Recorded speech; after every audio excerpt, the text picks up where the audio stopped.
Bonsoir à toutes et à tous, il est 18h et vous êtes bien sur Grand Lille TV. Merci de nous suivre, on parle évidemment de l'actu de ce jeudi. C'est l'entreprise Team Aquadipre, souvenez-vous, elle avait fait les gros titres de tous les médias français avant l'été. Souvenez-vous, il fallait trouver un repreneur à cette entreprise qui embauchait 470 personnes. Un conflit social sans fin qui opposait patrons et syndicats. Et puis il y a un peu plus d'un mois, fin juillet, le tribunal de commerce de Lille validait la reprise de cette usine. Phil Philippov, un homme d'affaires américain d'origine bulgare, a donc pris la tête du site et aujourd'hui, Benjamin Griveaux, secrétaire d'État auprès du ministre de l'Économie et des Finances, était dans cette usine pour visiter les locaux mais aussi pour rencontrer les salariés. Alors nos journalistes Idil Gunaï et Brieux Gorchi étaient sur place pour vous faire vivre cette visite tout au long de ce jeudi après-midi. Eh bien on va commencer par écouter plusieurs réactions. Tout d'abord, celle de Paul Christophe, qui est le député de la 14e circonscription du Nord, où se trouve donc Aquadipre, entre Dunkerque et Lille, un député qui avait porté très longuement ce dossier de reprise. Cette entreprise a été pendant longtemps un fleuron économique de cette circonscription. Je pense qu'on revient de très très loin, puisque lors de nos dernières visites, avant la décision du tribunal de commerce, on avait des mines défaites, puisque les salariés étaient plutôt convaincus de l'abandon de tout un chacun autour de ce beau projet. Et puis je pense que c'est la mobilisation qu'on a su mener de front avec le président de région Xavier Bertrand pour convaincre nos interlocuteurs, à séduire le repreneur, le conforter dans ses choix et mobiliser les financements nécessaires auprès de l'État et auprès de la région pour aboutir à ces sourires que vous avez aujourd'hui chez les ouvriers.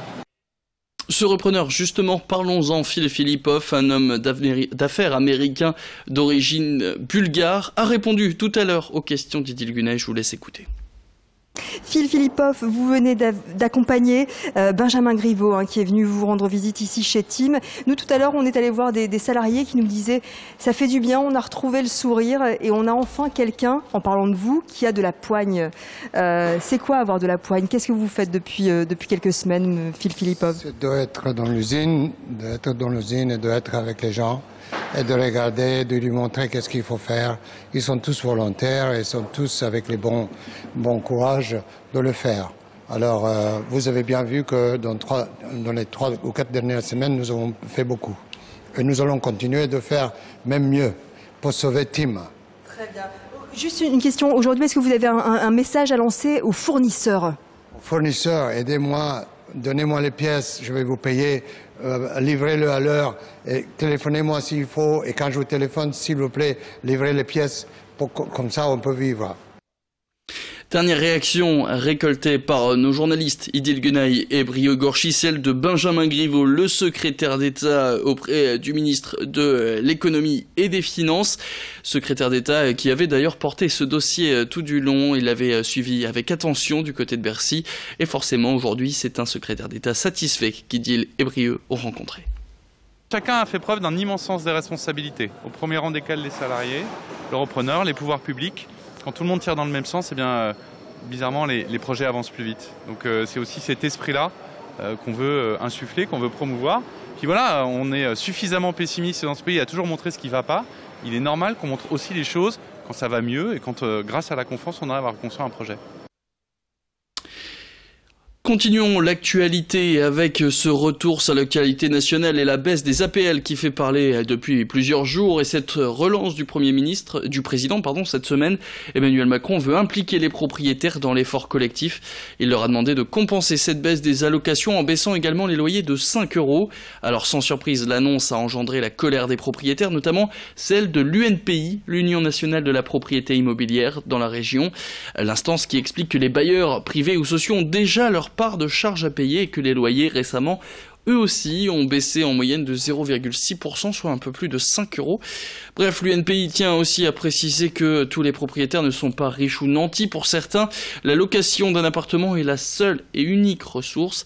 Je vous propose d'écouter le vice-président régional de l'UNPI, au micro d'Idil et Brieux. J'ai déjà eu donc plusieurs propriétaires ou des mailles de propriétaires qui disaient qu'en aucun cas, effectivement, ils baisseraient effectivement de 5 € leur loyer. Il faut savoir qu'on parle peut-être de Lille, de Paris, où les loyers, M. Macron connaît les loyers de Paris, mais il connaît peut-être pas les loyers de la petite province, où vous avez des appartements qui sont loués 200, 250 €.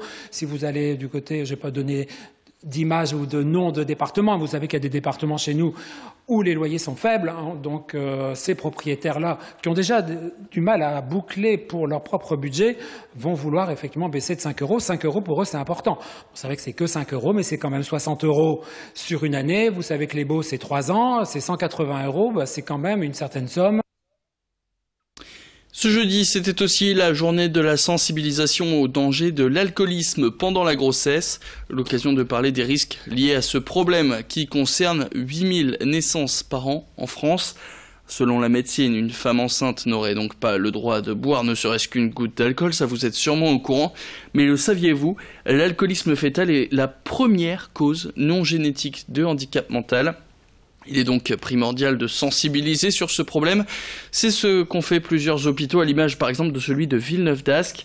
Une journée de sensibilisation où les femmes ont pu retrouver de la documentation, discuter avec des professionnels de santé, mais aussi déguster des cocktails sans alcool. Il faut savoir que les enfants qui sont touchés par le syndrome d'alcoolisation fœtale présentent des caractéristiques physiques typiques. Donc ce sont des enfants qui sont de petite taille puisqu'ils développent la plupart du temps un retard de croissance intra-utérin. Donc des enfants avec un poids inférieur à la norme. Au niveau du faciès, on a un faciès qui est très particulier également, donc avec une implantation des oreilles qui est basse. Souvent une microcéphalie, c'est-à-dire une petite tête par rapport à un bébé normal. Et ce sont surtout des enfants qui vont développer de gros troubles neurologiques et de gros retards psychomoteurs par la suite. Et puis en bref, toujours cet appel à témoins après la disparition de Lucette de Surmont, cette dame de 87 ans disparue à Tourcoing. Vous voyez sur votre écran les signalements de cette personne qui n'a pas donné signe de vie depuis qu'elle a quitté son domicile le 2 septembre au soir. Si vous avez des informations, n'hésitez pas à contacter le commissariat de police de Tourcoing au 03 20 69 27 69. Fin de cette édition. Merci à toutes et à tous de l'avoir suivi. Tout de suite, vous avez rendez-vous avec vos prévisions météo sur Grand Lille TV. Quant à nous, on se retrouve tout à l'heure, 18h15.